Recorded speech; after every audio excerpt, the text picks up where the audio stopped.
Assalamualaikum warahmatullahi wabarakatuh. Alhamdulillah alladzi arsala rasulahu bil huda wa dinil haqq liyudhhirahu 'ala ad-din kullihi walau karihal musyrikun. Segala puji bagi Allah Jalla Jalaluh yang telah mengutus Rasulnya, mengutus Muhammad sallallahu alaihi wasallam dengan agama yang benar, dengan petunjuk dari Allah, dengan Al-Quranul Karim sebagai kitab rujukan umat manusia. Untuk apa? Untuk Allah menangkan di atas seluruh agama. Itu suatu kepastian bahwa agama Islam adalah satu-satunya agama yang diridhai Allah. Cepat atau lambat, agama Allah yang diridhai ini akan menerangi wajah dunia seperti dahulu pernah menerangi negeri-negeri yang dahulunya di bawah kekuasaan kesyirikan dan kekufuran. Kota Mekah pernah menjadi imamnya kesyirikan, menjadi pusatnya kekufuran, dan agama Islam yang pernah diusir dari kota Mekah kembali ke kota Mekah untuk menerangi bumi Allah Jalla Jalaluh. Allahumma salli wa sallim وزد وبارك وعنعم على هذا النبي الكريم المبعوث رحمة للعالمين وعلى آله وأصحابه أجمعين. أما بعد, ya Allah, semoga rahmatmu, semoga nikmat, berkah dan salawatmu senantiasa kau curahkan untuk hamba kekasihmu, untuk baginda Nabi kita Muhammad sallallahu alaihi wasallam yang diutus sebagai rahmatan lil alamin, dan untuk keluarga beliau, untuk putra putri beliau dan seluruh sahabat Nabi radhiyallahu taala anhum ajma'in. Amma ba'd, ma'asyiral muslimin wal muslimat rahimakumullah.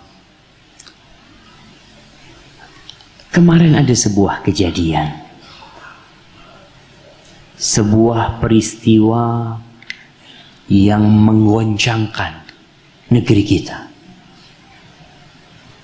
Peristiwanya di ibu kota, tapi dampaknya di berbagai tempat di negeri ini. Pelakunya diidentifikasi seorang muslim. Subhanallah. Apakah muslim seperti itu? Apakah Islam mengajarkan kepada pemeluknya untuk menjadi sosok yang brutal, yang ekstrim, yang bertindak semena-mena? Para jamaah, ada dua permasalahan umat Islam. Yang pertama, serangan dari luar, dari orang-orang kafir, orang-orang Yahudi, Nasrani, dan yang semisal mereka, yang mereka tidak akan ridha terhadap kita sampai kita ikut mereka. Dan permasalahan kedua, banyaknya di dalam tubuh umat Islam perpecahan, sekte-sekte yang merusak Islam sehingga Islam menjadi agama yang lemah. Umat yang dahulunya disegani menjadi umat yang hina dan dina. Terus bagaimana menghadapi permasalahan itu? Ya, kembali kepada diri kita sendiri, kembali kepada Al-Quranul Karim. Allah utus Nabi kita Muhammad SAW dengan Al-Quranul Karim. Baca itu Quran. Sebagian orang berpendapat kalau orang Islam itu fanatik dengan agamanya, itu akan jadi ekstrim. Sebagian berpandangan kalau orang Islam itu ngaji dan memahami Islam dengan benar, dia akan menjadi sosok teroris. Nggak benar. Baca Al-Quranul Karim. Tidak ada yang kita sembunyikan sebagai muslim. Seluruh umat manusia boleh baca kitab kita. Silahkan tuh baca. Bongkar tuh kitab. Kau cari di mana Islam menyuruh kepada teror. Tapi musuh-musuh Islam tidak pernah diam. Tatkala Islam datang ke Eropa, mulai Eropa kepanasan. Ini orang kok banyak yang masuk Islam. Ada apa dengan Islam? Muncul karikatur tentang Rasul SAW.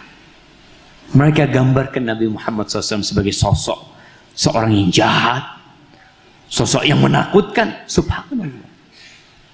Andai kata mereka tahu dengan Rasul SAW, wajahnya seperti rembulan. Tatkala Rasul SAW datang ke kota Madinah menjadi terang benderang. Beliau yang menebarkan keamanan di bumi Madinah. Beliau yang menyebabkan orang-orang yang berangkat haji merasa aman ketika mereka berangkat haji. Dengan ajaran beliau, orang-orang Nasoro yang berada di Palestina, orang-orang Yahudi tinggal di Palestina, mereka terbebaskan dari penindasan orang-orang Nasoro. Islam datang membebaskan penindasan orang-orang Nasoro terhadap Mesir dan penduduknya. Masyaallah muslimin. Maka kalau ada orang berpendapat bahwasanya Islam itu agama yang teror, berarti kau salah informasi. Dari mana kau dapat informasi? Cukup tuh Al-Quranul Karim sebagai informasi yang akurat kalau kau ingin tahu tentang Muhammad sallallahu alaihi wasallam. Tapi Allah mengatakan, yuridun ayyudfi'u nurallahi biafwahim wa ya'ballah illa an yutimma nurahu walau karihal kafirun. Mereka ingin mematikan cahaya ayat Allah dengan omongan mereka. Media berusaha untuk memojokkan Islam. Karena apa? Karena ada perbuatan orang Islam, oknum dari orang Islam yang nggak benar. Dan kita lihat, kita ini yang kumpul di masjid ini berapa orang? Ya, berapa ratus orang. Kemana jutaan umat Islam? Kemana ribuan, ratusan ribu umat Islam yang ada di Bondowoso? Datang ke rumah Allah, ngaji di sini. Nah, bahkan sebagian menjadi benalu yang berada di tubuh umat Islam.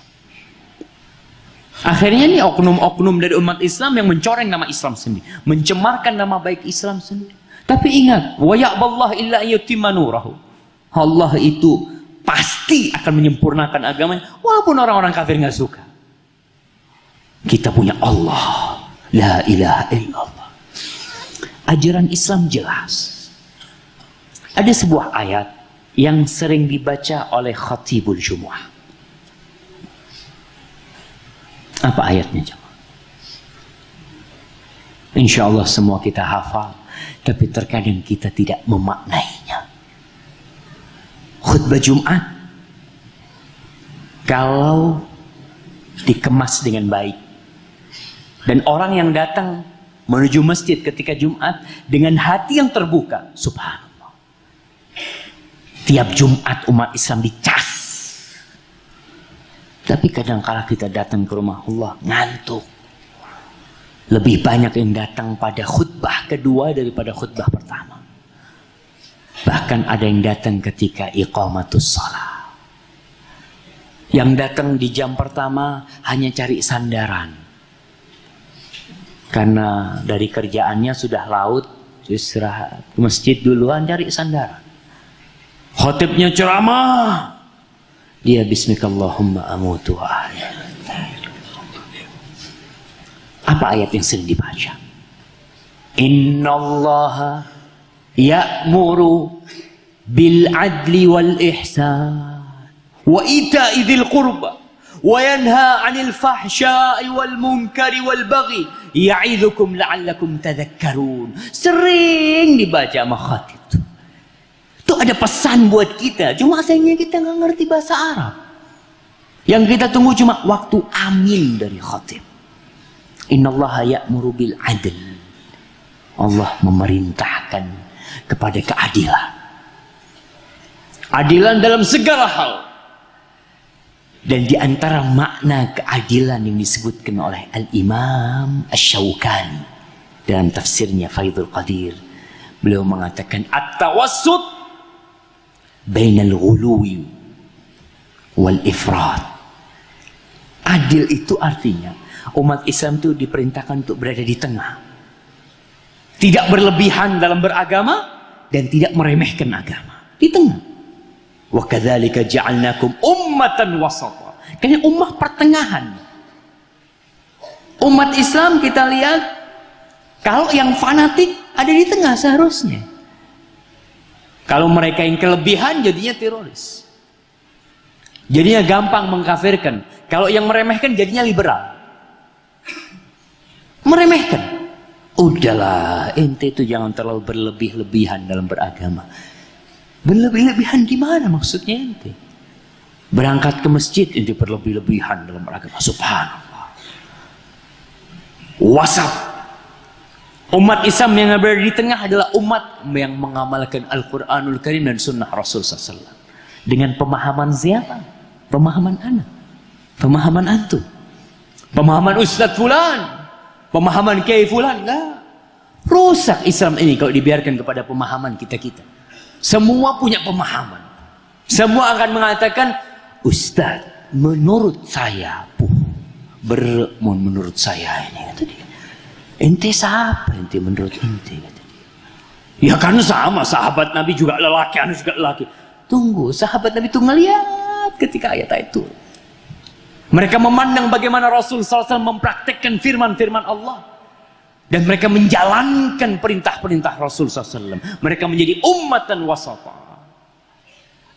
Innallaha ya'muru bil adl. Kita diperintah untuk berada di tengah. Jangan berlebih-lebihan dalam beragama. Jangan mewajibkan yang tidak diwajibkan oleh agama.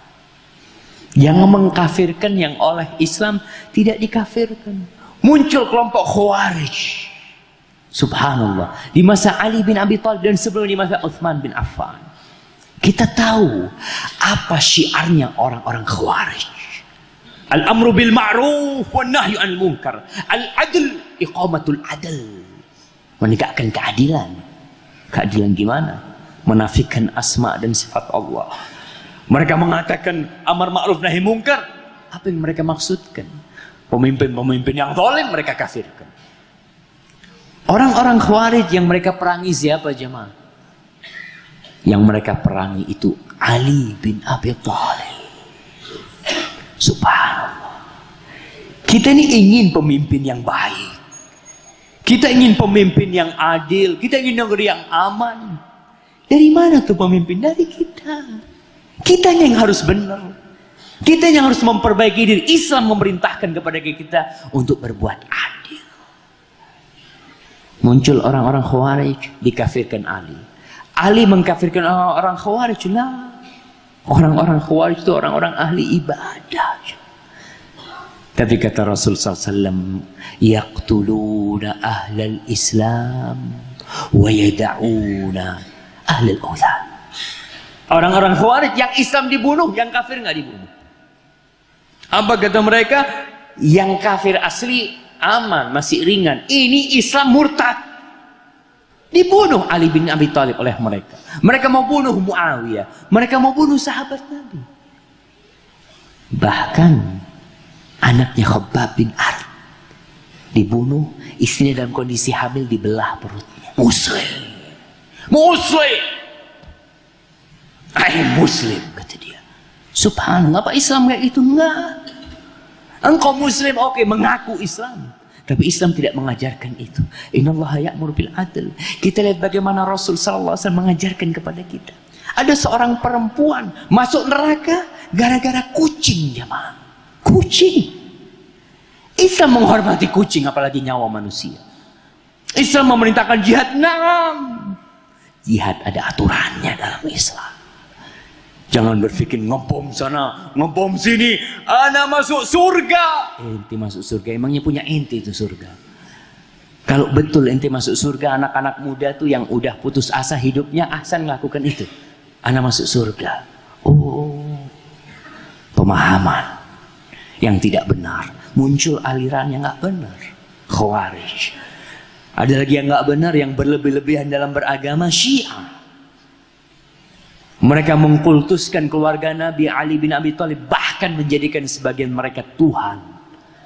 Kita ingat siapa yang pernah mencuri Hajar Aswad?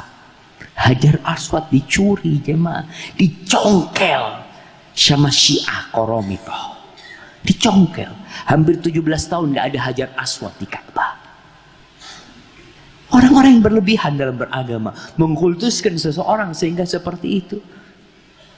Mereka memang awalnya penyembah api yang berusaha untuk merusak Islam dari dalam. Yang meremehkan agama, muncul orang-orang liberal yang mengatakan, udahlah, semua agama itu sama. Ente mau jadi orang Kristen, mau jadi orang Buddha, nanti bisa jadi di surga itu ente ketemu sama orang-orang itu. Subhanallah. Nggak yakin sama agamanya sendiri. Mana ucapanmu? La ilaha illallah. Kau katakan la ilaha illallah, tapi kau mengatakan semua agama sama. Mana ucapan Rasul sallallahu alaihi wasallam? La yasma'u bi yahudiyun wala nasraniyun thumma la yu'minu billadhi ursiltu bihi illa kana min ashabin nar. Kata Rasulullah SAW, tidak ada satupun manusia, Yahudi, Nasrani, yang mendengar tentang aku, kata Rasulullah SAW. Aku telah diutus, dan dia tahu, kemudian dia tidak beriman dengan apa yang aku diutus dengannya, melainkan dia akan menjadi penghuni neraka. Yakin, inna dina indallahil Islam. Kita yakin. Tapi keyakinan kita tidak membuat kita ekstrim. Tidak membuat kita meremehkan agama kita, tidak. Kita di tengah. Dan Islam mengajarkan keadilan. Jangan meremehkan agama. Sholat, ada yang meremehkan. Dan munculnya aliran ekstrim ini karena ada aliran yang meremehkan agama. Yang mencela agama. Yang memburukkan agama. Yang terkadang dia merasa lebih beragama dari orang yang beragama. Ma'asyiral muslimin rahimakumullah. Keadilan itu ada di tengah nih. Terus bagaimana kita tahu ada di tengah Ustaz? Baca tuh Quran. Tuh Quran bukan jimat. Tuh Quran bukan buat hiasan di dinding. Tuh Quran bukan hanya buat hadiah. Tuh Quran hudan lil muttaqin. Petunjuk buat orang-orang yang bertakwa. Inna hadzal Qur'an yahdi lillati hiya aqwam. Ini Quran menunjukkan kepada jalan yang lebih lurus, jemaah. Lurus, ihdinas siratal mustaqim. Tapi kalau kita meninggalkan Al-Qur'anul Karim, kita baca hanya kalau ada orang mati baru kita baca Quran. Atau orang mau mati kita bacain Al-Qur'anul Karim. Atau anak kita sakit kita bacain Al-Qur'anul Karim. Oke, Al-Qur'an itu berkah, syifa, penyembuh. Betul. Quran itu penyembuh. Dan kita yakin.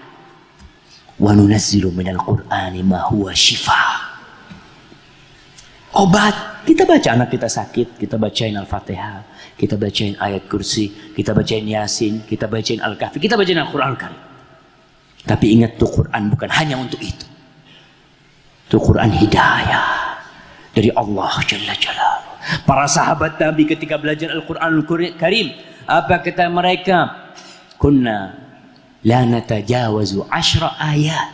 Kita tuh nggak melewatin 10 ayat, kita kaji hatta na'lama maknaha, sampai kita tahu artinya, turunnya di mana, kemudian sampai kita mengamalkan.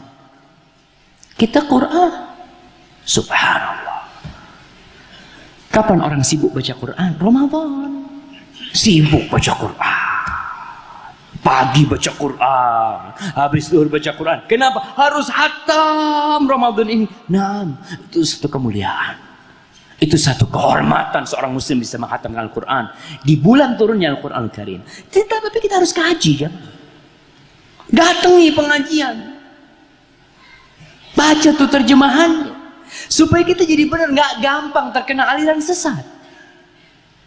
Kita kadang-kadang baru tobat, ikut aliran sesuatu, sudah. Merasa tuh aliran yang paling benar. Karena kita nggak punya basic yang benar. Baca Al-Quran Al-Karim. Pelajarin dari Alif Lam Mim, dari Al-Fatihah. Kita tumbuhkan di hati kita.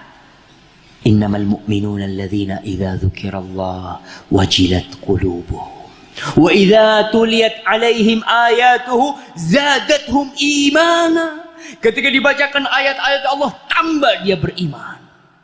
Tambah beriman. Tapi kita dibacain Al-Quran, kadang-kala nggak ada menggerakkan sesuatu hati kita.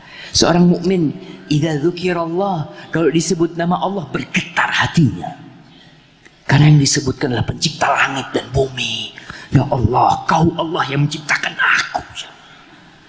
Maka para jamaah, sekali lagi, kalau kita ngerti agama Islam yang benar, kita baca Al-Quran. Kalau ada yang mengatakan Islam, orang Islam itu kalau ngaji Islam benar, jadi ekstrim nggak benar.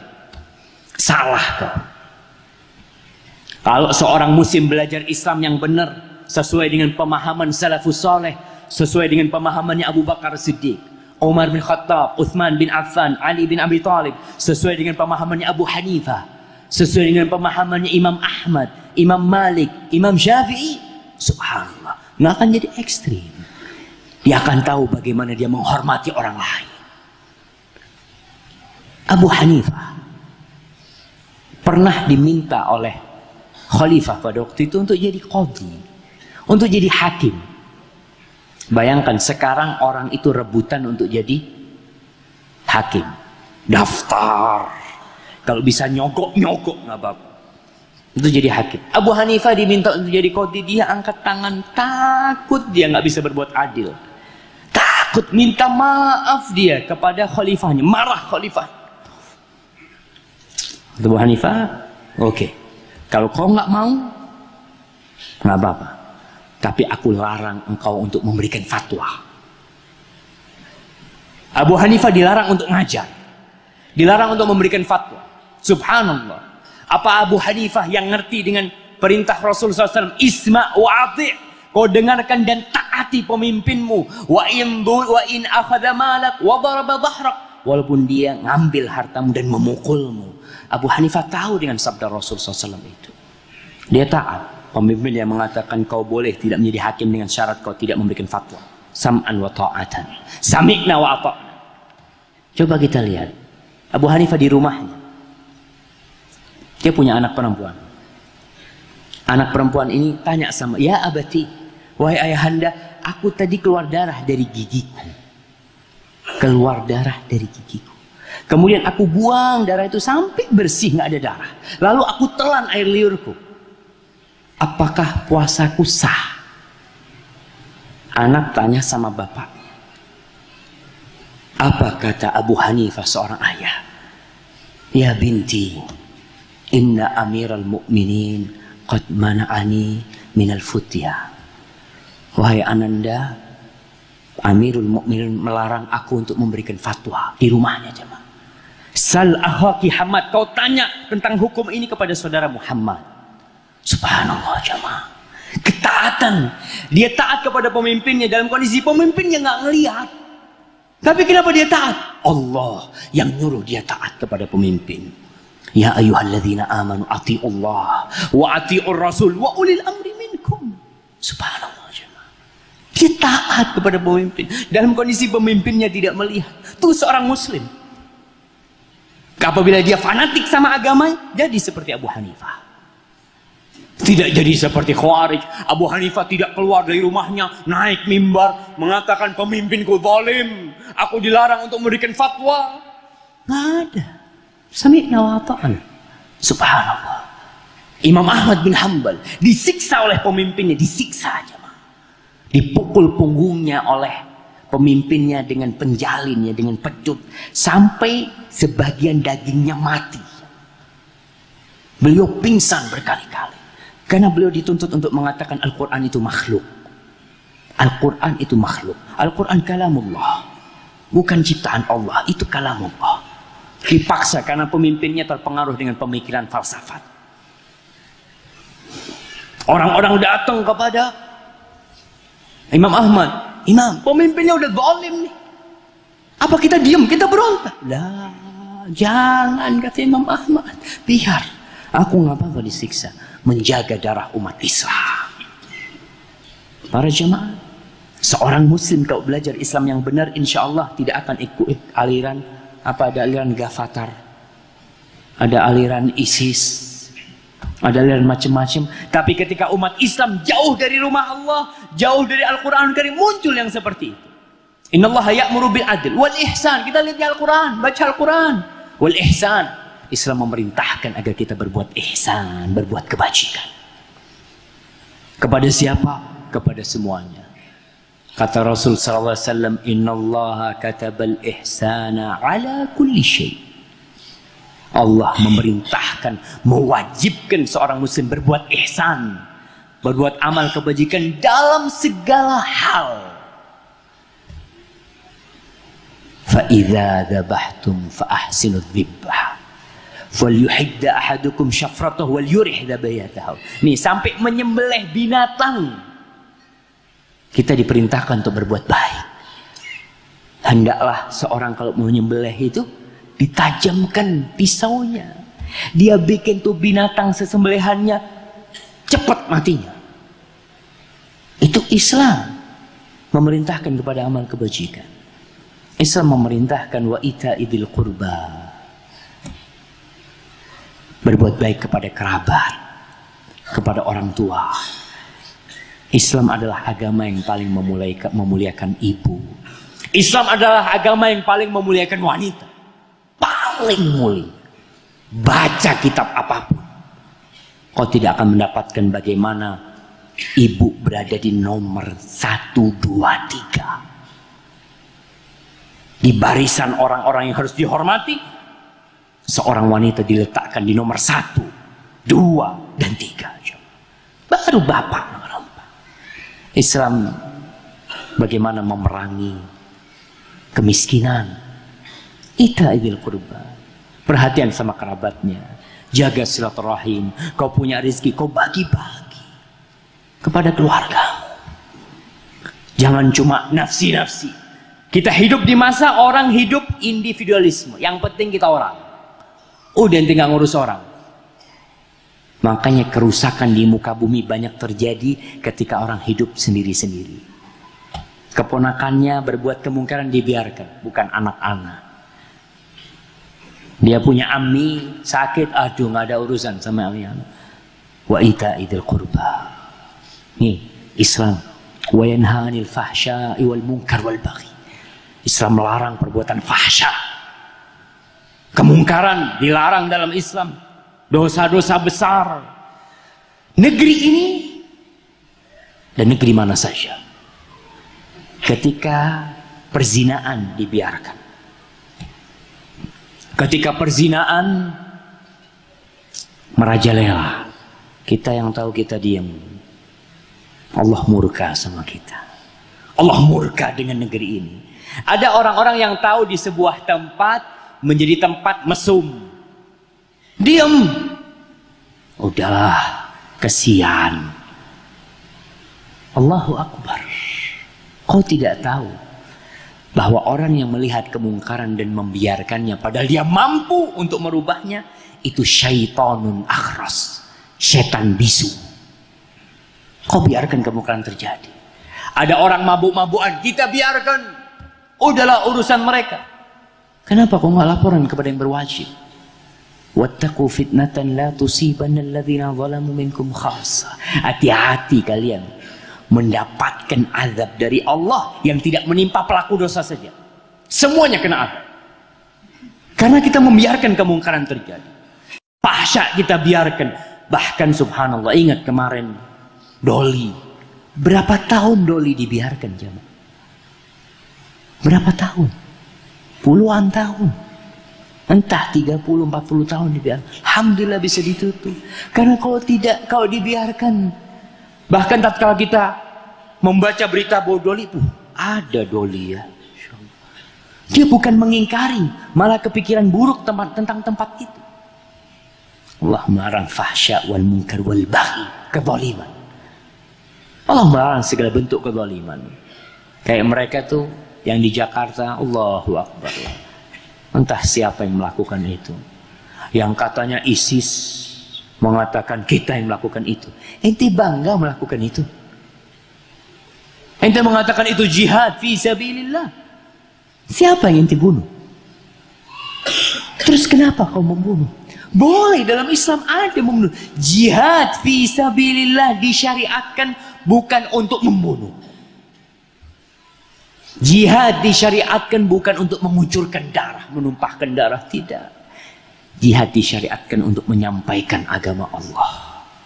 Li'i'la'i kalimatillah. Maka para jamaah, kita harus belajar agama kita. Ya'idzukum la'allakum tadhakkarun. Allah kasih nasihat sama kita. Perintah-perintah umum nih dalam Al-Quran. Allah kasih agar kalian ingat apa itu ajaran Islam. Jangan sampai meremehkan ajaran Islam. Atau meninggalkan sama sekali nggak belajar. Banyak di antara kita yang mungkin datang pengajian ya sebulan sekali belum tentu. Merasa Islamnya udah benar. Ente belajar Islam di mana? Ya dari dulu lah. Dari orang tua, dari tetangga. Maka hati-hati anak kita jaga. Jangan-jangan tuh anak nanti dibawa oleh aliran-aliran tertentu dalam kondisi dia nggak tahu. Ma'asyiral muslimin rahimakumullah. Itu hanya muqaddimah ya, bukan itu yang mau bahas sebenarnya jemaah. Baik. Ana izin minum dulu.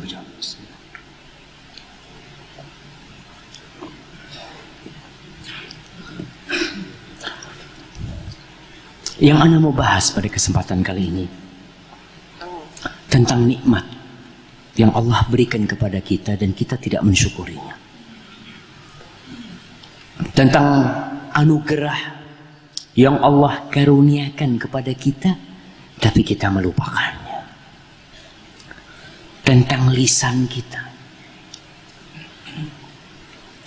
Ada sebuah peribahasa di Arab yang mengatakan al-mar'u bi asgharai bi qalbihi wa lisani. Orang itu dinilai dengan dua organ kecil yang ada di dirinya. Organ kecil yang ada di dua-dua itu. Dengan hatinya, jantungnya nih, dan dengan lisannya. Orang itu bukan dinilai karena kegantengannya. Banyak orang ganteng. Tapi ketika ngomong, kita mengatakan a'udzubillah min dzalik. Islam tidak menilai orang dengan kegagahannya. Fulan gagah. Enggak. Bi asgharai. Dengan hati, jantung maksudnya hati, qalb dan lidahnya. Bagaimana kita tahu hati seseorang? Lihat cara dia ngomong. Gimana dia ngomong? Lisan itu mighrafatul qalb.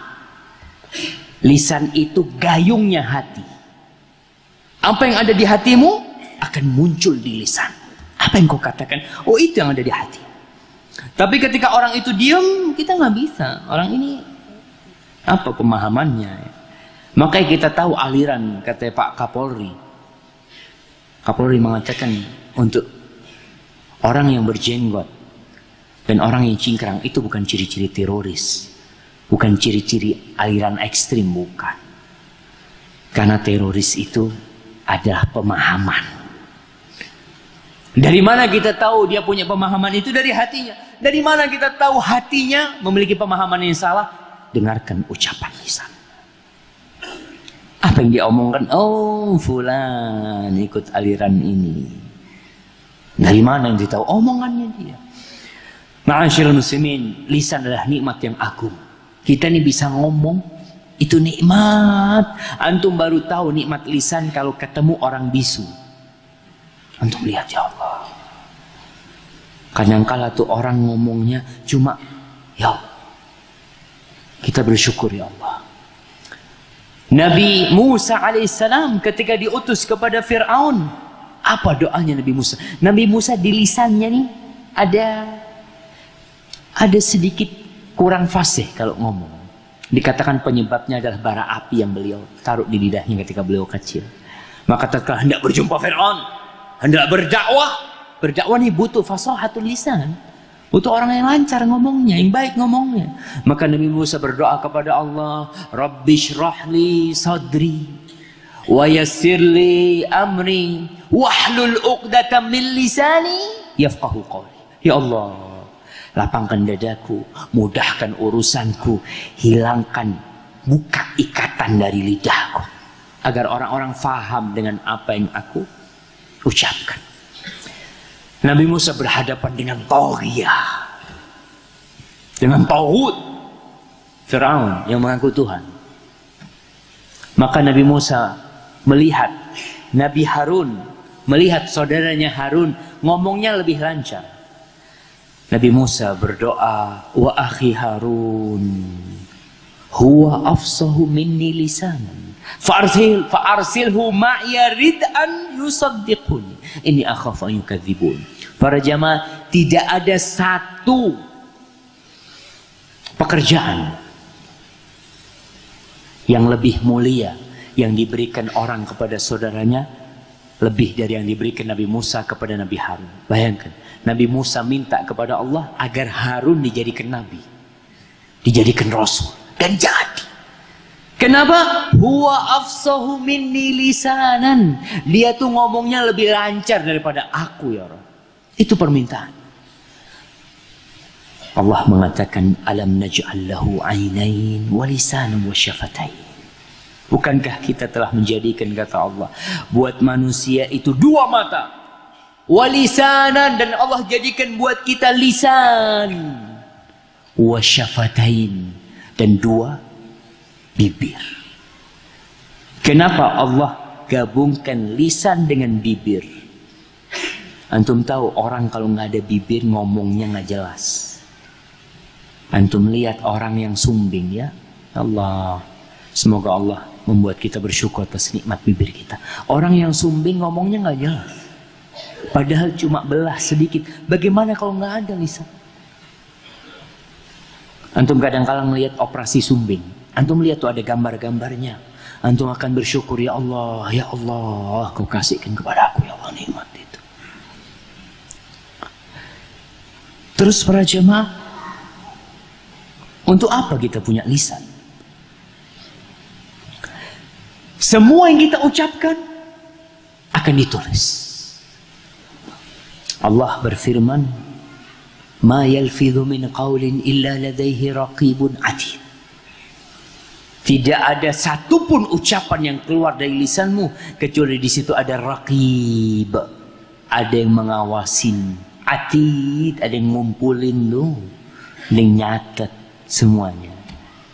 Sekarang banyak orang sedikit ngomong, tapi banyak nulis. Lebih parah, dia catat sendiri kitab dia. Semua yang kita tulis, ya ma. Sekarang orang nulis di mana? Di Facebook. Orang tulis di mana? Di Twitter, di WA, di BBM. Ingat, semua yang kita catat akan kau lihat kelak di bukumu nanti. Ketika Allah bagikan kitab itu, yaumaidzin tu'raduna la takhfa minkum khafiyah. Pada hari itu tidak ada yang tersembunyi, semuanya akan nampak dengan nyata. Fa amma man utiya kitabahu biyaminihi fayaqul ha umqra'u kitabiyah.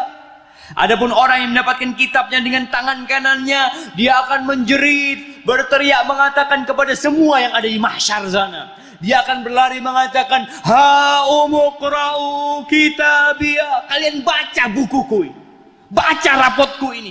Inni dhanantu anni mulaqin hisabiyah. Aku yakin kalau aku akan dihisab. Aku yakin. Subhanallah jemaah. Maka kalau kita yakin, hati-hati yang kau omongkan. Kita akan bicara tentang penyakit-penyakit lisan bentar lagi. Apalagi yang kau catat. Kita mengklaim, kita ini menganggap anak-anak muda yang menulis di tembok-tembok itu perbuatan buruk. Pakai pilok dia, coret-coret di tembok. Dan ternyata kita pun juga menulis. Tapi di temboknya Facebook. Kita tulis itu. Hati-hati yang kau tulis itu. Sebelum kau tulis, kau lihat bermanfaat enggak? Enggak bermanfaat, tinggalkan. Allah berfirman, wa inna alaikum lahafizin kiraman katibin ya'lamuna ma taf'alun. Sesungguhnya ada atas kalian itu penjaga-penjaga, malaikat-malaikat, kiraman, mereka mulia, mereka katibin, mereka tulis. Ya'lamuna ma taf'alun, mereka mengetahui apa yang kalian perbuat. Allah kirim menemani kita kemanapun kita pergi. Bahaya lisan, sangat bahaya sekali jemaah. Sampai dikatakan oleh Rasul SAW, "Idza asbaha ibnu Adam, fa innal a'dha'a kullaha tukaffirul lisan." Apabila orang di pagi hari itu bangun pagi hari, semua organ tubuhnya, semua raganya, anggota tubuhnya itu berbicara kepada lisan, mendudukkan lisan. Dia mengatakan, "Ittaqillah fina." Kau bertakwalah kepada Allah terhadap kita, jaga kita. Fa innama nahnu bika fa in istaqamta istaqamna wa ini wajajta wajajna. Kalau kau lurus, kita lurus. Kalau lisanmu lurus, kita lurus semuanya. Tangan kita lurus, matamu lurus, pendengaranmu lurus, kakimu lurus. Tapi kalau kau sudah bengkok-bengkok semua. Ma'asyiral muslimin, terkadang kita mengatakan satu ucapan yang menurut kita nggak masalah. Rasul sallallahu alaihi wasallam mengatakan dalam hadis yang diriwayatkan Imam Bukhari dan Muslim, "Innal 'abda la yatakallamu bil kalimati ma yatabayyanu fiha yahwi biha finnar ab'ad ma bainal masyriq wal maghrib." Ada orang yang ngomong, mengeluarkan ucapan, yang ucapan itu dia nggak jelas buat dia. Benar apa salah, asal ngomong, asal nulis.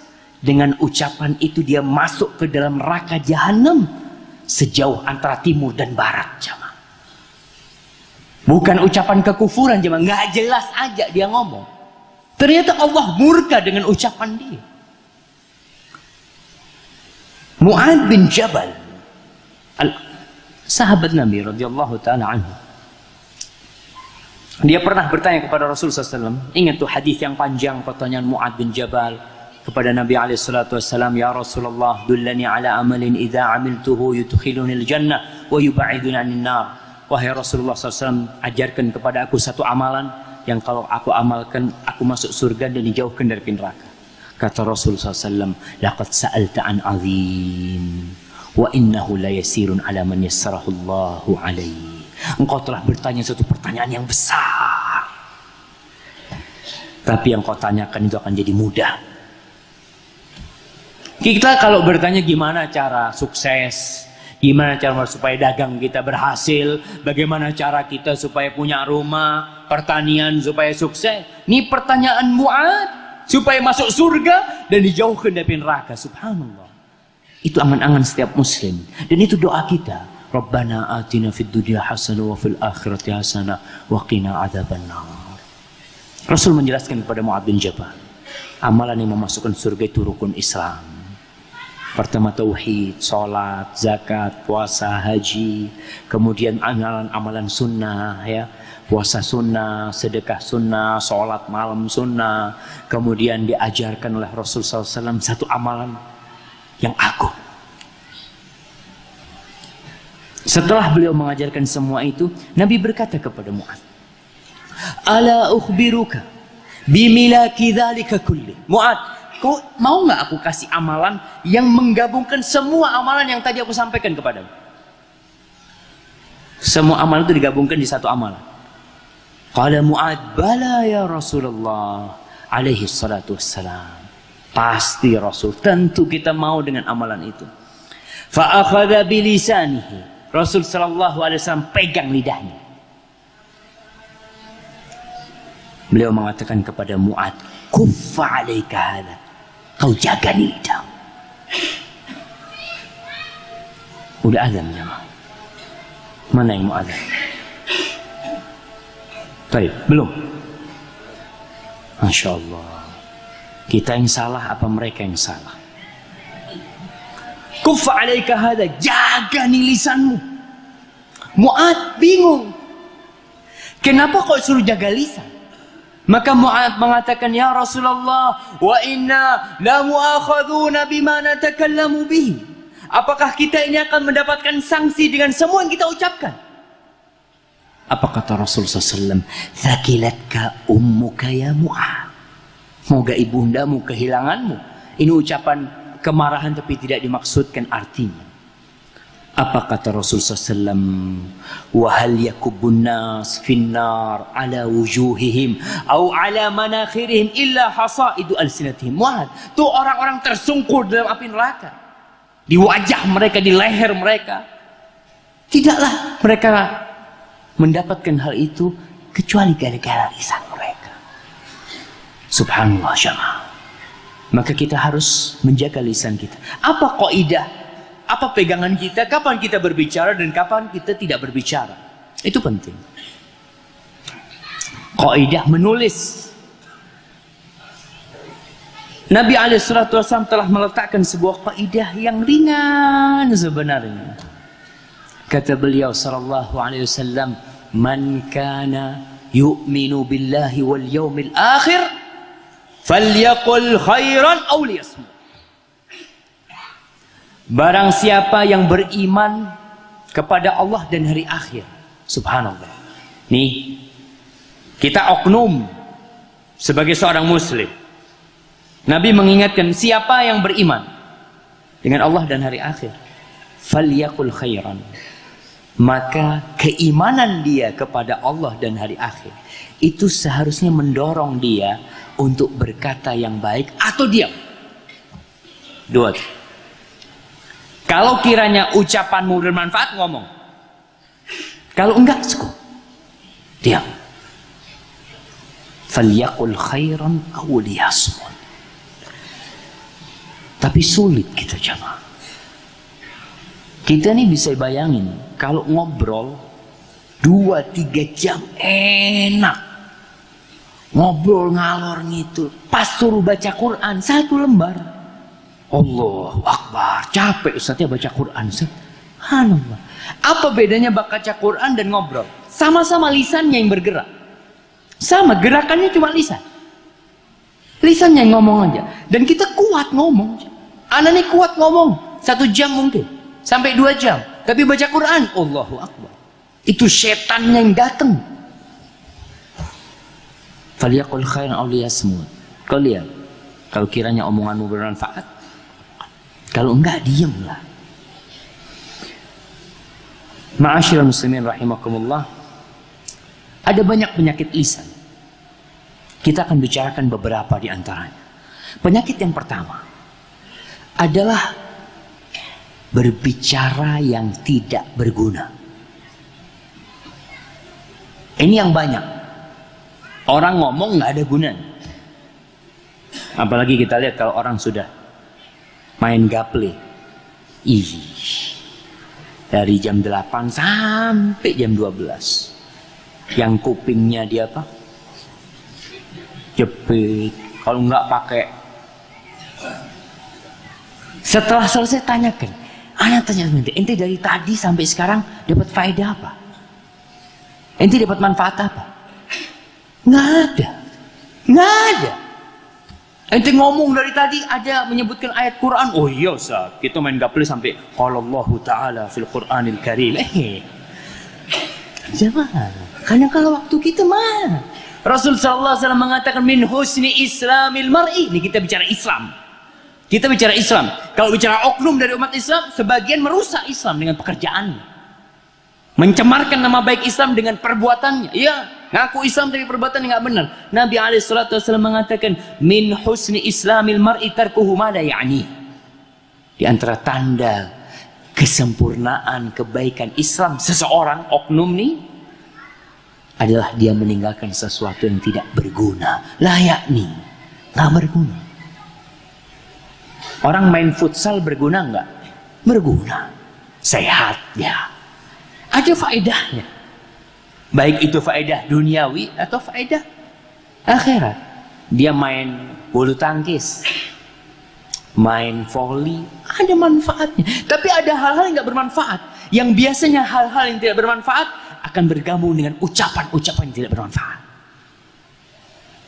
Waktu panjang ngomong, dan itu yang banyak terjadi. Kita tidak berbicara, Ustaz, apakah omongan dia itu akan dihisap? Ya akan dihisap kalau omongannya mungkar.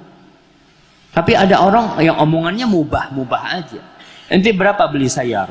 Sekian. Oh, di mana beli sayur? Di sana.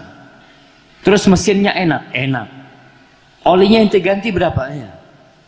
Pertanyaan, ya itu perkataan yang mubah. Tapi jangan terlalu banyak ente ngomong kayak gitu. Yang bermanfaat lah. Ketika ngobrol oke lah. Makanya obrolan itu kalau kita ngobrol, usahakan ditutup dengan doa kafaratul majlis dan salawat kepada Rasulullah SAW. Supaya omongan kita mungkin ada omongan yang nggak benar. Kita tutup dengan subhanakallahumma bihamdik asyhadu an la ilaha illa anta astaghfiruka wa atubu ilaik. Allahumma shalli ala Muhammad. Kita salat kepada Rasulullah SAW.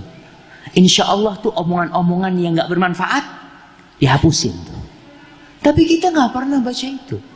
Kira-kira umumnya habis kumpul tuh ya, ngobrol yang nggak kemana-mana, jangan lupa doa kafaratul majlis. Masya Allah tuh, itu Masya Allah keren tuh jemaah. Dia tahu nih ini majelis kita ini banyak nggak ada faedahnya, maka dia tutup dengan doa kafaratul majlis. Itu bagus. Dan majelis yang nggak ada salawat, yang nggak ada zikrullah, nggak ada berkah di tempat itu. Tapi majelis ilmu, Masya Allah. Kita ngobrol sama teman kita, ya. Nggak masalah ngobrol yang mewah, masalah bisnis, fadol, masalah dagang. Tapi sekali-kali ucapkan sesuatu yang bermanfaat. Tanya sama sahabatnya, ente sholat duha berapa rakaat tiap hari? Ana subhanallah, kayaknya udah 3 tahun anak sholat duha. Itu kadang-kadang membuat orang, iya ya anak kok nggak pernah sholat duha. Membuat ada manfaatnya kita ngomong kayak gitu. Kita sama sohib kan biasanya buka-bukaan gitu loh. Nggak ada, ente nggak usah tanya tentang sholat duhaan nanti riak anak. Ente sohib, ente sama anak. Nggak perlu disembunyikan. Kita sohib iyalah. Tapi kok sama orang lain mungkin kita, ya janganlah orang lain. Karena orang lain tuh biasanya tahu baik kita, nggak tahu buruk kita. Tapi kalau sohib, isi perut kita tahu. Jadi kita perlu ngobrol yang ada manfaatnya. Itu penyakit lisan. Ngobrol yang gak bermanfaat dan waktu panjang sekali. Kalau enggak itu nonton yang tidak bermanfaat. Ibu-ibu kita lihat, sebagian tuh kerjanya nonton, check and recheck, gosip apa, Masya Allah. Tanya ke dia, bapak-bapak kalau istrinya nonton ya, kadang-kadang 1 jam ya, sambil tegang dia gini. Setelah selesai tanya, ente dapat manfaat apa dari tadi? Apakah nambah derajatmu di sisi Allah? Kau tambah pahala atau tambah apa? Dia akan mengatakan iya ya. Tambah apa? Tambah nggak benar. Yang ada tambah nggak benar. Kumpul semua sahibnya punya bahan. Ente tahu artis fulana tuh baru cerai gitu. Iya kata dia. Oh Masya Allah. Kenapa cerai ya? Padahal katanya keluarga harmonis. Allahu Akbar ya. Hati-hati. Baik, penyakit yang kedua. Ini penyakit yang besar, bahkan bisa membuat orang syirik. Berbicara kebatilan. Kalau tadi berbicara nggak bermanfaat, tapi ada orang berbicara tentang kemaksiatan. Ada yang mencela Allah. Subhanallah, kita lihat di beberapa perguruan tinggi, na'udzubillah min dzalik. Sebagian mengatakan Allah tuh nggak adil. Allah. Kenapa perempuan dapat separuh, laki dapat 1? Orang yang berucap dengan lisannya hati-hati nanti bisa kufur mengatakan itu. Ada yang na'udzubillah di beberapa tempat ditulis daerah area bebas Tuhan. Dia tulis itu dan merasa ma yatabayyan lahu, nggak jelas buat dia mungkin. Enggak, ini boleh apa nggak boleh? Hati-hati, yahwi biha finnar 70 kharifan. 70 tahun masuk ke dalam api neraka. Gara-gara ucapan dia. Batil. Bisa jadi dia syirik dengan ucapan itu. Dan kebanyakan kesyirikan mulainya dari lidah. Dari lisan kita. Hati-hati, jangan suka menceritakan kemaksiatan kita. Ngomong tentang dosa-dosa kita. Kecuali kita memang mau bertobat, kita mau tanya gimana solusinya. Maka mungkin kita boleh melakukan itu. Dari mana kita tahu perkataan ini batil atau tidak batil? Ya belajar. Ada orang yang kadang-kala, entar lagi nih. Yang ketiga, penyakit yang ketiga ini berkata kotor. Ada orang subhanallah, kalau sudah ngomong keluar kebun binatang. Kadang-kala kalau dia lagi berantem sama temennya, yang keluar dari mulutnya itu yang ada di kamar mandi. Masuk ke mulut dia keluarkan. Allahu Akbar. Rasul sallallahu alaihi wasallam mengatakan, iyyakum wal fuhsh. Kalian tinggalkanlah omongan-omongan kotor. Fa innallaha la yuhibbul fuhsya wa la tafahush. Allah enggak suka dengan omongan kotor atau omongan kotor yang dibikin-bikin. Kita kadang-kala di pasar tuh ada orang kalau di mon etulit. Latah ya. Keluar omong-omongan kotor, sohibnya seneng, oh masya Allah. Allah la yuhib, Allah nggak suka, inti suka. Subhanallah. Kadang-kala kita tertawa seneng gitu kan. Seharusnya kita kasih nasihat. Dan ada orang yang pura-pura latah, dibikin-bikin latahnya. Allah la yuhib. Dan kita pun seharusnya ngasih nasihat. Bukan kita malah seneng dengan ucapan itu. Allah la yuhib. Kemudian yang keempat, bergurau. Lidah nih kadang-kala bergurau keterlaluan. Kata Sulaiman kepada Daud, bukan, itu masalah lain. Rasul sallallahu alaihi wasallam bergurau. Beliau bergurau. Tapi kata Rasul sallallahu alaihi wasallam ketika ditanya oleh para sahabat, ya Rasulullah, innaka tumazihuna. Wahai Rasulullah, kau itu bergurau sama kita. Kata Rasulullah, na'am. Walakinni la aqulu illa haqqa. Tapi aku tidak berucap kebohongan. Aku berucap kebenaran ketika bergurau. Beliau bergurau. Ada seorang laki minta kepada Rasulullah SAW, ya Rasulullah, aku minta tunggangan lah. Dia mau dalam perjalanan, gak punya kendaraan, dia minta dikasih kendaraan sama Rasulullah SAW.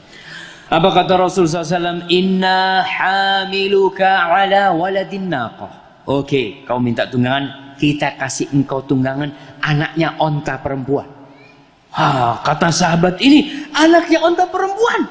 Buat apa anaknya onta perempuan Rasulullah SAW? Kata Rasulullah SAW, tuh onta yang gede-gede itu anaknya siapa? Ya anaknya onta perempuan kan. Rasul bergurau sallallahu alaihi wasallam.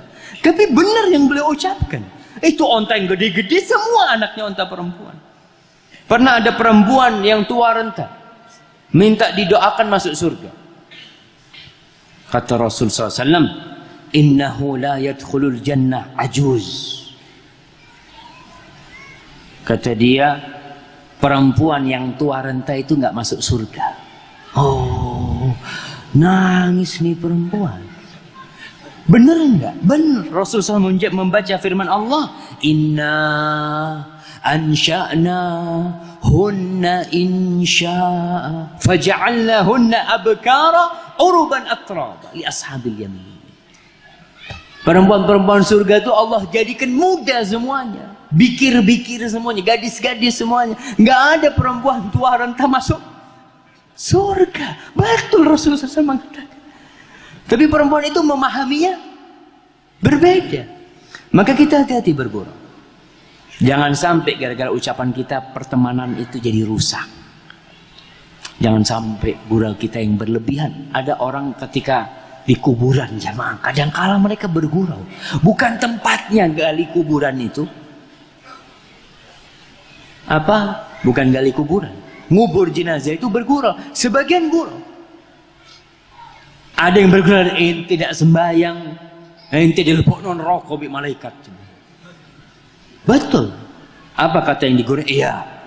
Nanti malaikat itu melemparkan anak ke neraka karena terlalu keras, akhirnya anak masuk surga, kata dia. Subhanallah.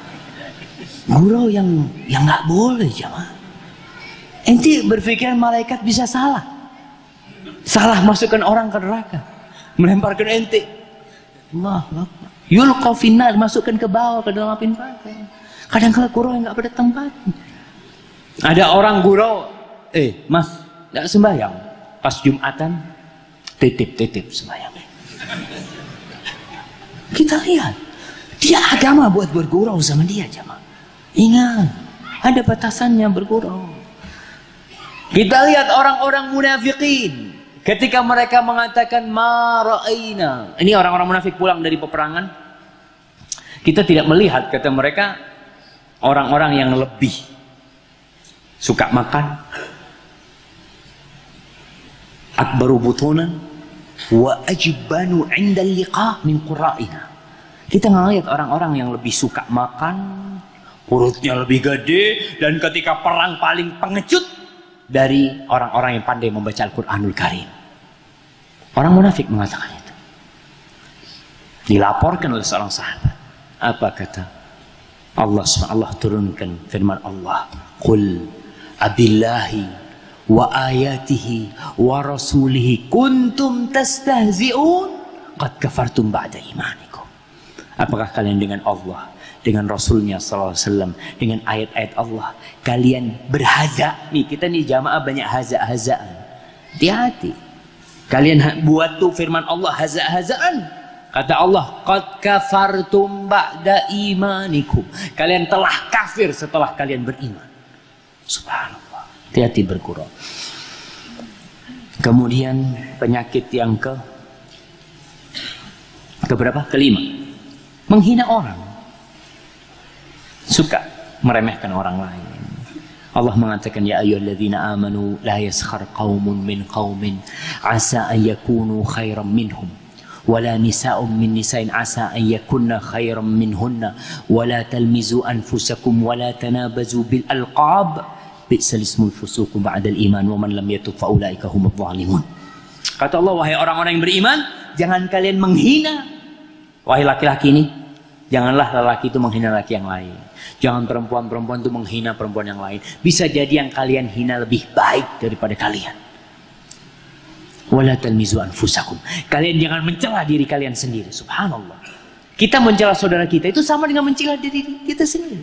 Akhuk muslim, innamal mu'minuna ikhwah. Kau cela dia, sebenarnya kau mencela diri kau sendiri. Wala tanabazu bil alqab. Kalian jangan saling memberikan gelar. Itu terjadi. Apalagi di kampung Arab. Gelarnya buruk-buruk. Coba kalau gelarnya itu fulan al-abid, fulan yang ahli ibadah. Apa yang ada di kampung Arab? Ada yang gelarnya kata, ada yang gelarnya copah, ada yang gelarnya jaran. Wala tanabazu bil alqab bi'sal ismul fusuq ba'dal iman. Kau beriman tapi kau keluarkan kata-kata yang penuh kefasikan, keluar dari ketaatan kepada Allah. Dan nggak boleh kita memberikan gelar seperti itu. Berikan gelar yang baik kepada dia. Apalagi kalau dia nggak suka dosa, kita jadi ribain dia. Maka hati-hati, jangan menghina, jangan memberikan gelar-gelar yang buruk. Yang ke-6, menyebarkan rahasia lisan kita. Kata Rasulullah SAW, "Idza takallama ar-rajulu wal tafat fa'lam annahu amanah." Oh, kama qala Rasulullah SAW. Kalau saudaramu ngomong sama ente, kemudian dia tolah-toleh, tuh yang dia omongkan berarti amanah. Amanah. Kita ini dapat kasih rahasia sama sahib kita, insyaallah. Ente jangan ngomong siapa-siapa. Siap. Rahasia ente aman. Selesai. Oleh dua hari, sini sama sahib yang lain. Syuf, ini rahasia. ente jangan ngomong sama siapa-siapa. Syuf, bila ente jangan ngomong sama siapa, iya. Ente sudah tebarkan lisannya. Amanah. Ayat munafik, idza tumina khan. Kalau diamanatin, amanah itu bukan cuma fulus. Rahasia itu amanah, jemaah. Kita hati-hati jaga amanah ketika dikasih amanah. Kemudian penyakit yang ketujuh, dusta, bohong. Rasul sallallahu alaihi wasallam, Allah mengatakan laknatullah 'alal kadhibin. Allah melaknat orang-orang yang berdusta. Nabi alaihi salatu wasallam mengatakan, alaikum bisidq, kalian harus jujur. Sampai akhir hadisnya, lalu beliau mengatakan, wa iyyakum wal kadhiba, fa innal kadhiba yahdi ila al fujur, wa innal fujura yahdi ila an-nar, wa la yazalu ar-rajulu yakdhibu wa yataharra al-kadhiba hatta yuktaba 'inda Allah kadzaban. Kata Rasulullah SAW, kalian tinggalkan kebohongan ini. Karena apa? Kebohongan itu mengantarkan kepada dosa. Dosa itu mengantarkan ke neraka. Dan ada orang yang berdosa sekali, ya. Kemudian dia berdosa 2 kali. Terus dia berdosa sehingga dia distempel kadzab, dusta. Ada orang di kampung biasanya, ente kalau fulan ngomong jangan dipercaya, kadzab. Udah ketahuan ngomong gini-gini, kadzab. Udah dicap memang. Dan ada orang yang kalau nggak kadzab sakit semua, sakit kapi. Iya, kalau dia, ya Allah Ustaz, anak kalau nggak bohong sehari kayaknya harus bekam. Karena dia udah dicap kadzab. Betul jemaah, kita lihat orang itu nggak bisa kecuali bohong. Sampai wallahnya bohong. Wallahi, syuf, anak harap. Wallahi dia bohong. Karena dia sudah bohong. Anak sumpah nggak sumpah itu nggak percaya sama kita. Ya udah dicap kadzab. Hati-hati. Kita jaga lisan kita. Kalau kita pernah berbohong, kita bertobat kepada Allah. Ya Allah, jangan sampai kita dicap kadzab sehingga tidak bisa jujur. Mau jujur berat akhirnya. Itu penyakit buat kita. Kemudian penyakit yang ke-8, ghibah. Ngomongin orang. Ngomongin keburukannya orang. Kata Allah Jalla Jalaluhu, "Wala yaghtab ba'dukum ba'dha. Ayuhibbu ahadukum an ya'kula lahma akhihi maitan fakarihtumuh." Kata Allah, janganlah kalian menggibahin satu, ba'dukum, sebagian di antara kalian menggibahin sebagian lainnya. Ente ini satu tubuh. Mathalul mu'minina fi tawaddihim wa ta'atufihim wa tarahumihim kamathalil jasadil wahid. Idza ishtaka minhu 'udwun tada'a lahu sa'irul jasadi bis-sahari wal humma. Kata Rasul, kalian tuh dalam cinta, kasih dan sayang kalian seperti satu tubuh. Maka Allah katakan jangan sebagian kalian menggibai sebagian lainnya karena ente satu. Al-mu'min lil-mu'min kal-bunyan, seperti bangunan kata Rasulullah SAW kita ini. Berarti kita menggibahin saudara kita sama menggibahin sebagian tubuh kita. Lalu Allah mengatakan, apakah mau di antara kalian itu? Mau kalian makan bangkai saudara kalian? Bangkai.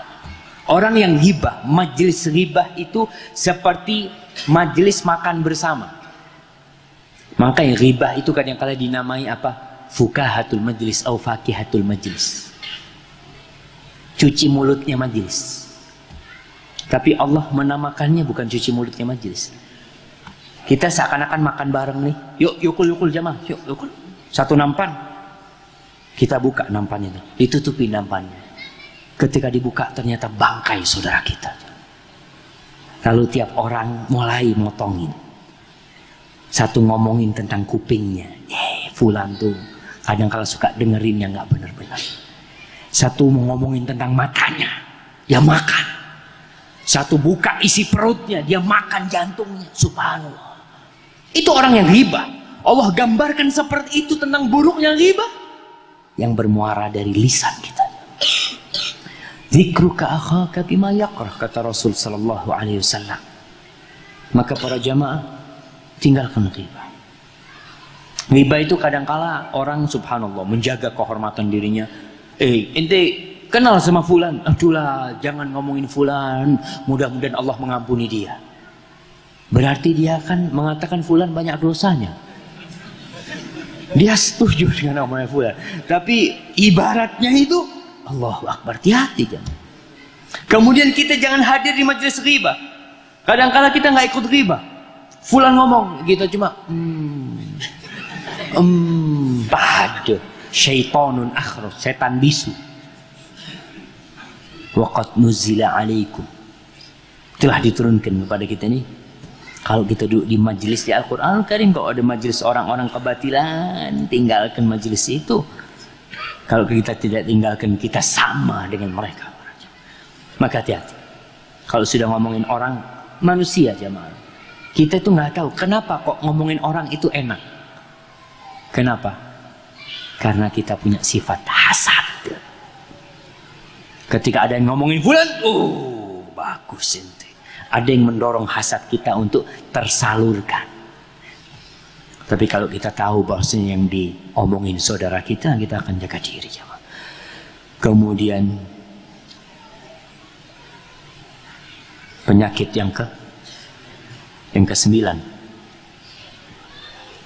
namimah, ngadu domba. Kalau ghibah tuh ngomongin orang, ada orang yang lebih parah, pendengar ghibah. Ya dengar, naam, masya Allah, siap, dapat bahan nih. Berangkat ke sahibnya, assalamualaikum, ya fulan, inni uhibbuka fillah. Wahai fulan, ana cinta kepadamu karena Allah. Nih, ada orang yang ngomongin ente. Ente ngomong cinta karena Allah, ente mau ngadu domba saudara ente. La yadkhulul jannah qattat. Kata Rasul sallallahu alaihi wasallam, enggak masuk surga qattat, orang yang suka ngadu domba. Hadis riwayat Imam Bukhari dalam Adabul Mufrad dan dalam sahihnya insyaallah. Enggak masuk surga. Orang yang suka ngadu domba enggak masuk surga. Kita mau menjadi pembawa surat menuju neraka. Kita dapat bahan, kita bawa. Nih, kita bawa menuju neraka aja. Maka hati-hati. Tinggalkan majelis ghibah dan jaga hati kita. Kalau kita mau memperbaiki saudara kita, saudara kita punya keburukan, kita dengar fulan nih menjelek-jelekan saudara kita datang, fulan, ente berusaha untuk lebih baik ya. Kita tahu dia itu ada banyak kesalahan, ya kita kasih nasihat. Kemudian di majelis ghibah kita harus membela saudara kita. Man dzabba an irdihi, man dzabba an irdi akhihi fi dunya, dzabballahu an irdihi yaumal qiyamah, yauma tazilul aqdam. Barang siapa yang membela saudaranya, kehormatan saudaranya di dunia, Allah akan jaga kehormatan dia pada hari kiamat ketika orang-orang langkahnya masuk ke dalam neraka jahanam. Allah akan tetapkan kita. Maka kalau ada orang ghibahin, karena mulainya namimah itu dari ghibah, kita akan bawa tuh bahan kepada saudara kita. Para jemaah, ghibah ini namimah ini dapat merusak hubungan persaudaraan, dapat merusak hubungan suami istri, dapat merusak hubungan bapak sama anaknya. Kadangkala si anak ini ngomong nggak bener ya sama sahibnya, oh bapak anak tuh nggak bener kayak gini. Kita sampaikan, bapaknya ente punya anak tuh ngomong kayak gini. Apa yang terjadi? Bapak yang awalnya cinta sama anaknya ribut. Seharusnya kita kalau memang ingin membenarkan tuh orang yang salah, kita katakan, syuf ente hormatin abah ente. Nggak perlu kita pindah omongannya ke orang lain. Nggak perlu. Ma'asyiral muslimin rahimakumullah, kalau ada orang namimah kepada kita nih, kita harus mengambil sikap. Yang pertama, jangan percaya. Ustaz, dia bilang wallahi Ustaz. Masa nggak percaya? Jangan percaya. Kenapa? Karena orang yang mengadu domba itu dalam Islam hukumnya fasik. Dan orang fasik kesaksiannya tidak diterima dalam Islam. Ulaika humul fasiqun, orang-orang fasik dia, la yadkhulul jannah, nggak masuk surga. Kita percaya dengan orang kayak gitu, yang diancam tidak masuk surga. Kita percaya? Enggak, kita nggak terima. Ustaz, dia katanya ikhlas cinta sama anak nggak percaya. Itu yang pertama. Sikap yang pertama, kita nggak percaya. Sikap yang kedua, larang dia dan kasih nasihat. Syuf, ente jangan mindah-mindah omongan orang lagi. Ente bertakwalah kepada Allah. Kalau memang fulan ngomong kayak gitu, ente kasih nasihat fulan. Nggak perlu ente pindahkan. Ente nggak tahu nggak masuk surga orang yang mengadu domba. Kita kasih nasihat. Bukan kita malah seneng sama dia. Al-Khalifah Abdul Malik bin Marwan pernah dia lagi duduk sama pejabat-pejabat tinggi negaranya. Ada satu orang, dia minta izin, dia mengatakan, ya Amirul Mukminin, aku ada hajat khusus sama engkau. Kata, fadhal, khusus ini, nggak boleh orang lain dengar. Baik, kalau nggak boleh orang lain dengar, lainnya pergi. Suruh pergi itu semua. Tinggal khalifah sama dia. Kif, kata khalifah, sebelum itu ngomong dia berhenti dulu. Kata dia, kata Amirul Mukminin, la tamdahni, kau jangan muji aku. Fa inni a'lamu bi nafsi minka, aku lebih tahu dengan jati diriku daripada engkau. Yang kedua, la takdzibni, jangan kau berdusta, aku nggak terima orang yang dusta. Yang ketiga, la taghtab indi ahadan, kau jangan menceritakan kejelekan orang di depanku. Tiga, nggak boleh muji, nggak boleh bohong, nggak boleh ghibahin, nggak boleh minta omongan orang atau apa. Kata orang ini, wahai anak, anak boleh izin keluar. Izin keluar. Ya fadhal, kalau ente mau keluar tadi. Subhanallah. Kita harus bijak ketika ada orang ngomong, kita kasih nasihat. Anak ada keperluan khusus, ente jangan ngomongin orang, jangan minta omongan orang sama anak. Kita kasih nasihat nih. Jangan malah kita senang. Yang ketiga, kita harus benci sama orang itu. Bukan ketika dia menceritakan, Allah, jazakallah khair, barakallahu fikum, ente karena sudah melakukan itu anak kasih jam anak nih. Fadhal, jazakallah. Kita harus benci dengan orang yang dibenci oleh Allah. Kok malah kita cinta sama tuh orang? Kita seharusnya benci sama orang itu, karena Allah benci. Yang keempat, kita harus husnudzon sama saudara kita. Jangan sampai suudzon. Gara-gara omongan ini, wah, mulai mungkin benar, mungkin macam-macam. Kita jangan percaya. Dan kita husnudzon. Kita diperintahkan husnudzon. Allah mengatakan, ya ayyuhalladzina amanu ijtanibu katsiran minadh-dhann, inna ba'dadh-dhanni itsm. Sebagian prasangka itu dosa. Mudah.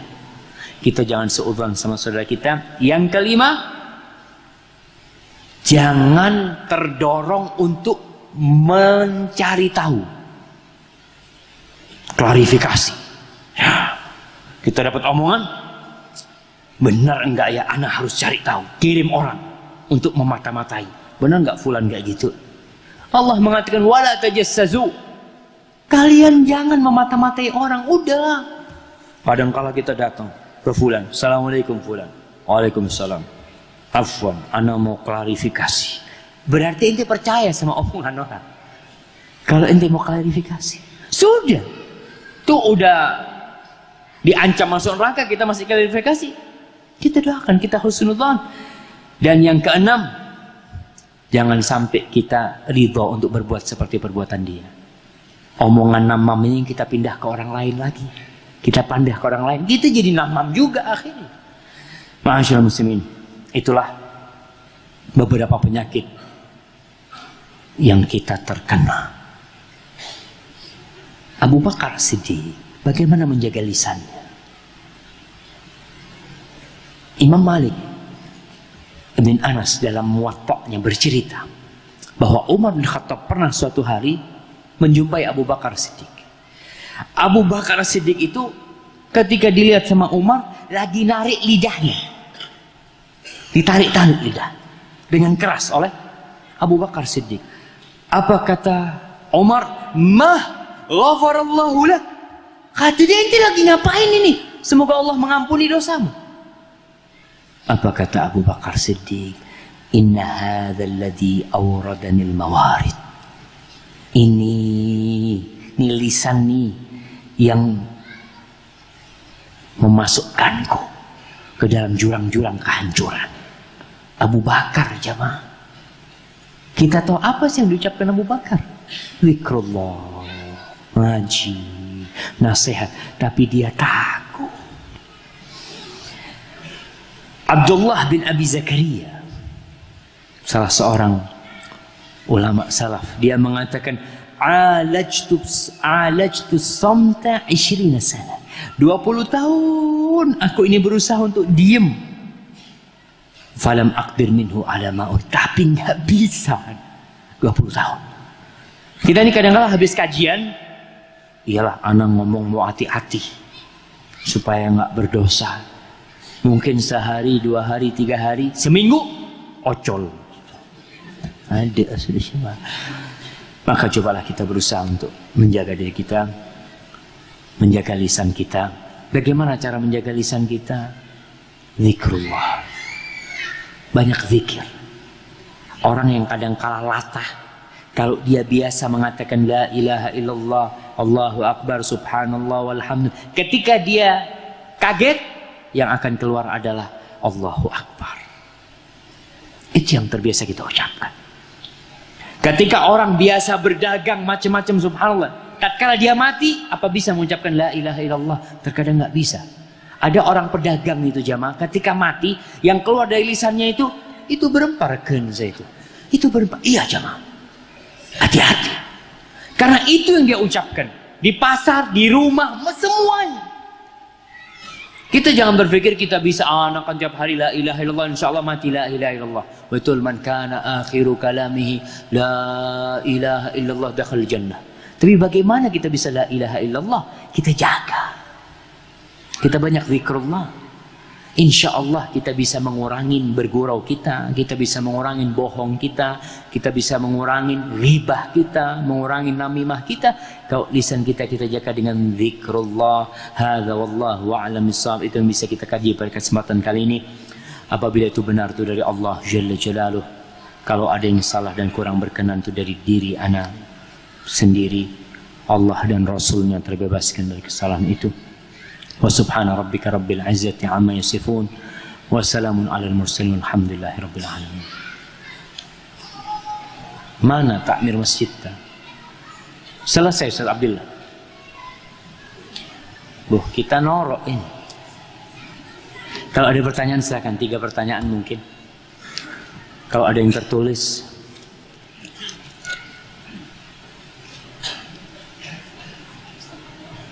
Barakallahu fikum. Syukran.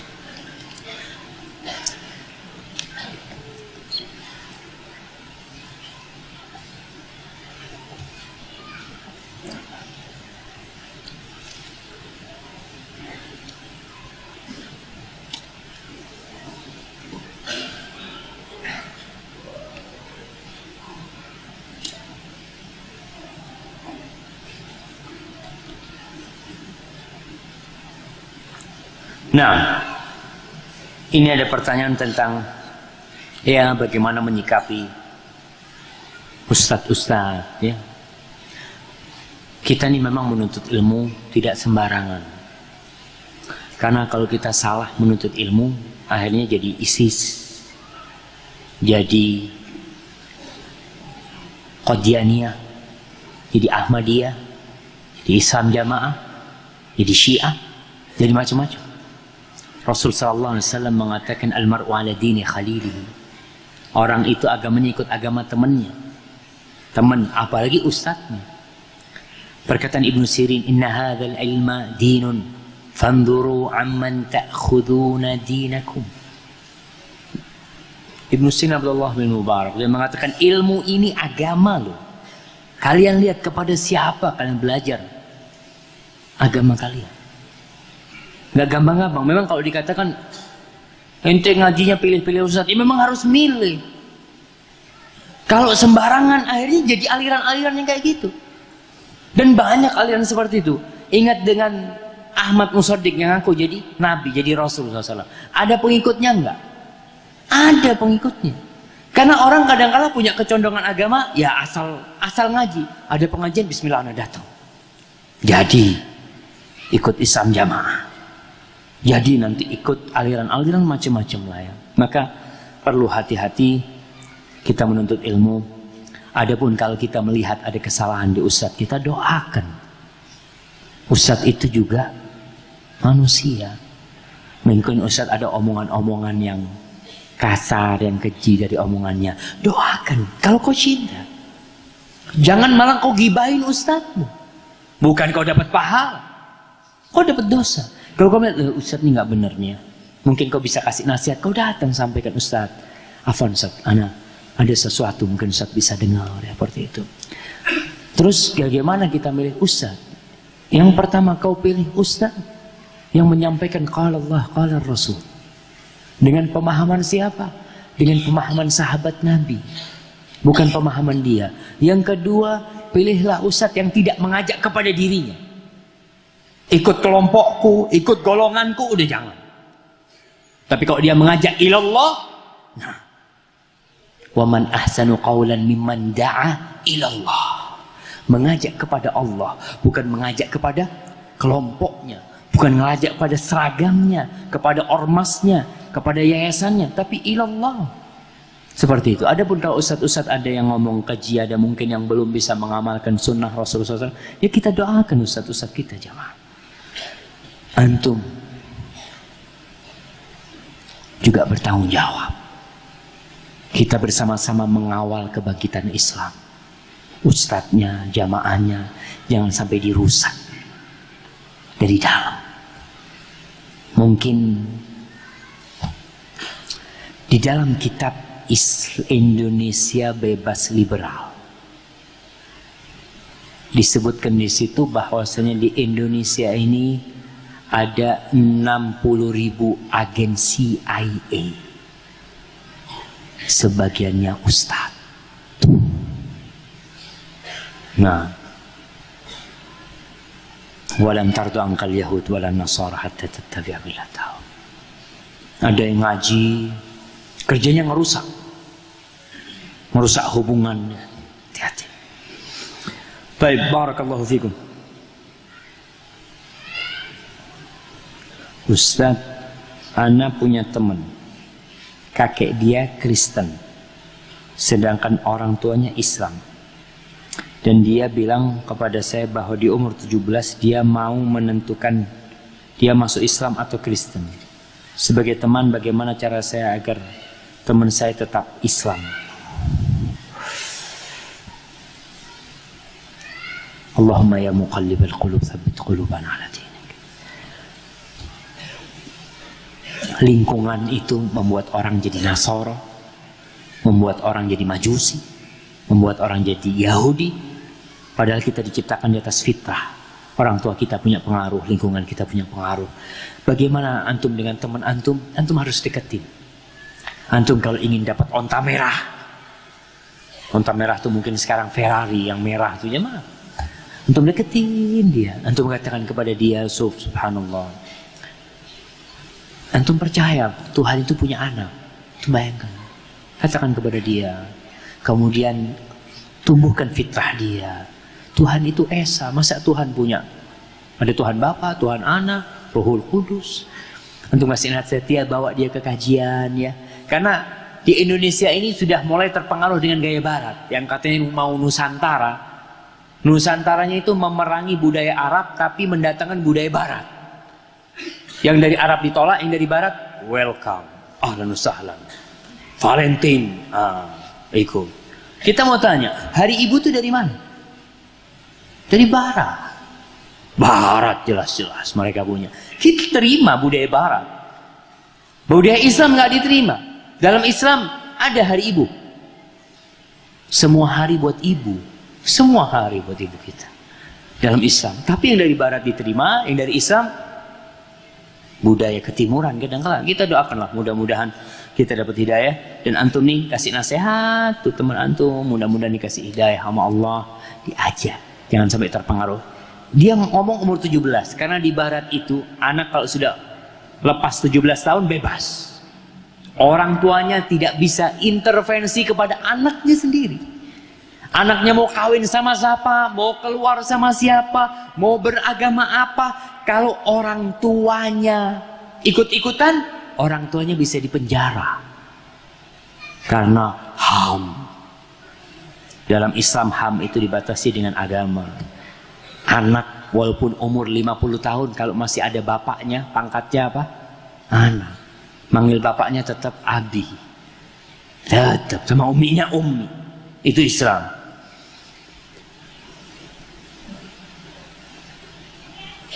Ustaz, mengapa kita tidak sholat isya dulu dan dilanjutkan kajiannya? Pertanyaannya, mengapa kita tidak lanjutkan kajiannya baru sholat isya? Ingat, sholat isya itu lebih baik diakhirkan, tapi tetap berjamaah. Kata Rasulullah SAW, "Laula an asyqa ala ummati la akhartul isya ila nisfil lail, atau ila thuluthil lail." Kalau aku tidak takut memberatkan umatku, sholat isya itu aku akan bikin di sepertiga malam ya. Jadi mungkin dibikin jam-jam 10, jam 11-an. Tapi Nabi tidak ingin memberatkan umatnya, karena ketika pernah Nabi itu qomat, hati-hati nih jamaah, ini adab. Di sebuah masjid, kalau kita ke masjid, kalau ada imam rawatibnya, antum jangan dilihat imamnya telat, qomat tentu. Tunggu imam. Kalau ada imam rawatib, kecuali orang imamnya sakit atau apa baru qomat. Para sahabat tuh nunggu Nabi keluar dari rumahnya baru qomat. Itu sahabat, kata Bilal, kata Anas bin Malik, itu semuanya sudah ada yang ngorok sampai tidur sambil duduk, karena Nabi terlalu lama mengakhirkan isya. Jadi mengakhirkan sholat isya itu termasuk yang diperbolehkan, tapi tetap berjamaah. Sampai kapan? Sampai batasnya tengah malam. Ya, jadi kalau umpamanya antum mau kajian, kita mungkin kajian insya Allah sampai jam 10 cukup lah. Kita sholat setengah 11 jemaah. Tapi itu pertanyaan terakhir jemaah. Kalau pertanyaannya mengapa kita tidak sholat isya dulu baru dilanjutkan, karena itu sebenarnya tidak ada masalah sholat isya yang diakhirkan. Kadang-kadang kita bertanya, Ustaz, kan ada hadis yang mengatakan as-sholatu ala waktiha, amalan yang mulia itu sholat tepat waktu. Iya, tapi ternyata ada hadis lain menyatakan isya itu lebih baik diakhirkan, seperti itu. Maka kita harus, hadis itu tidak cuma satu yang kita pakai, tapi semua hadis kita pakai sehingga kita tahu. Hadza wallahu a'lam bishawab. Semoga bermanfaat buat ana dan buat antum semuanya, membuat kita lebih dekat kepada Allah Jalla Jalaluh. Subhanakallahumma bihamdika asyhadu an la ilaha illa anta astaghfiruka wa atubu ilaik. Subhana rabbika rabbil izzati amma yasifun wa salamun alal mursalin walhamdulillahi rabbil alamin. Wassalamu alaikum warahmatullahi wabarakatuh.